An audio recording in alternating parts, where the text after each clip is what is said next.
estresse, ele é um assassino da humanidade. Não é um exagero, não é um clichê.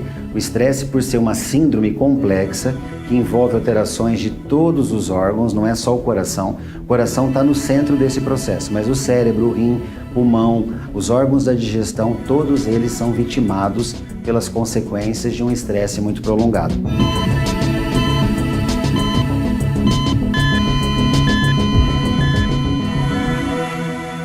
No cotidiano do ser humano, nos dias atuais, nós temos muitas situações estressantes. Eu gostaria de alinhar com vocês sobre o trânsito das grandes cidades.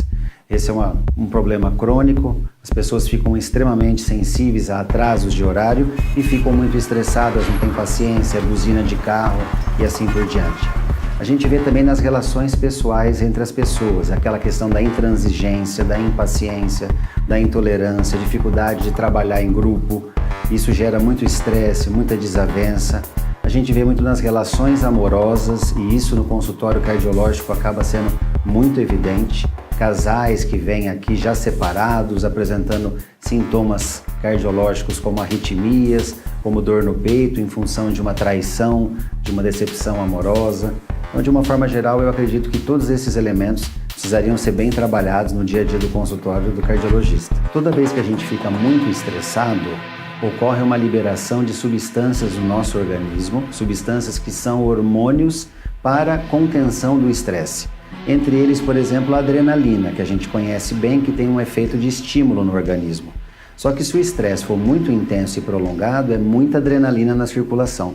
E aí a pessoa começa a ter as consequências da descarga de adrenalina, que é batedeira constante, que é uma arritmia, sudorese fria, mal-estar, palidez, dor no peito, cansaço, alterações de pele, queda de cabelo. Então a pessoa fica realmente completamente deformada, desestruturada emocionalmente e muitas vezes acaba tendo que ir ao pronto-socorro porque há uma suspeita de que possa estar tendo até algo mais sério, como um infarto do coração ou um derrame cerebral. O estresse cardiovascular é um nome mais técnico que nós atribuímos às lesões que as artérias do coração ou artérias que participam da circulação cardíaca sofrem ao longo do tempo devido a essa liberação excessiva de adrenalina. Então, à medida que a gente passa por momentos de estresse, libera-se adrenalina na circulação. A adrenalina vai nos vasos sanguíneos, nas artérias e veias do coração e promove alterações na estrutura dessas artérias. Elas começam a ficar tortuosas, elas começam a colabar. E, em função disso, pode-se desenvolver com o tempo algo mais sério, como, por exemplo, o mais temido seria o infarto do coração. Por isso que a prevenção e o trabalho de acompanhamento no dia a dia, de minimização desses sintomas, é fundamental. Todos os indivíduos que estão na sua faixa entre 30 e 60 anos de idade, certamente estão na sua fase mais produtiva do ponto de vista profissional. Essas pessoas tendem a ter uma carga horária de trabalho muito alta, com dificuldade de se alimentar, dificuldade de fazer exercício físico, dificuldade de controlar bem a alimentação e muitas vezes são pessoas tabagistas, obesas, com sobrepeso.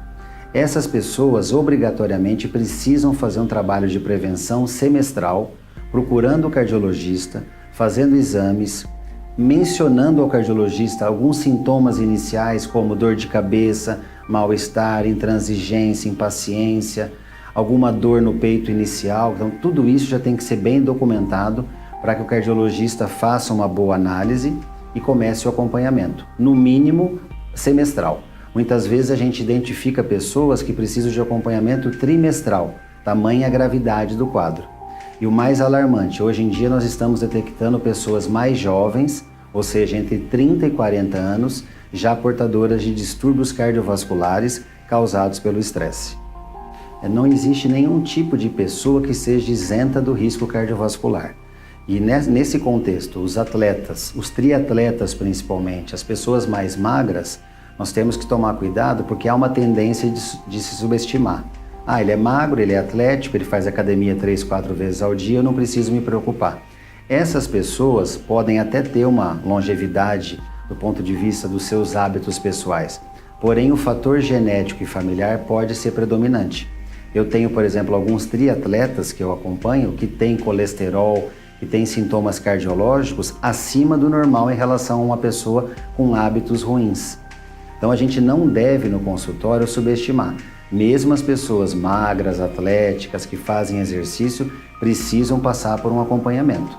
Muitas vezes essas pessoas podem ter um mal-estar súbito na atividade física, jogando bola, correndo, nadando.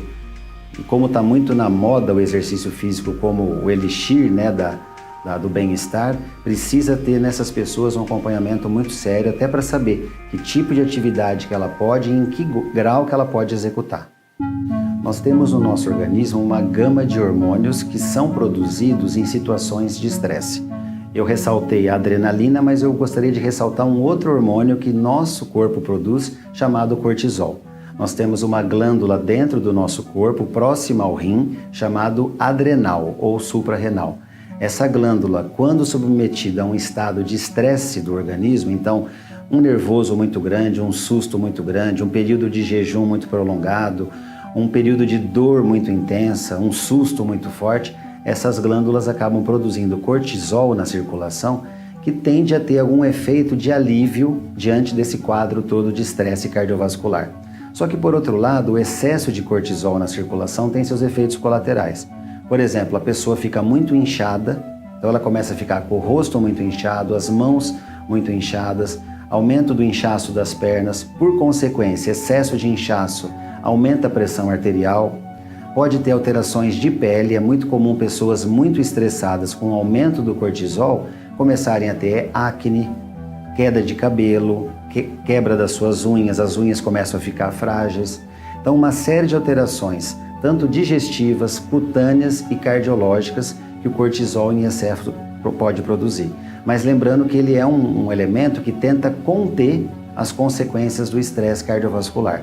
Porém, em excesso, ele acaba culminando e gerando esses problemas colaterais.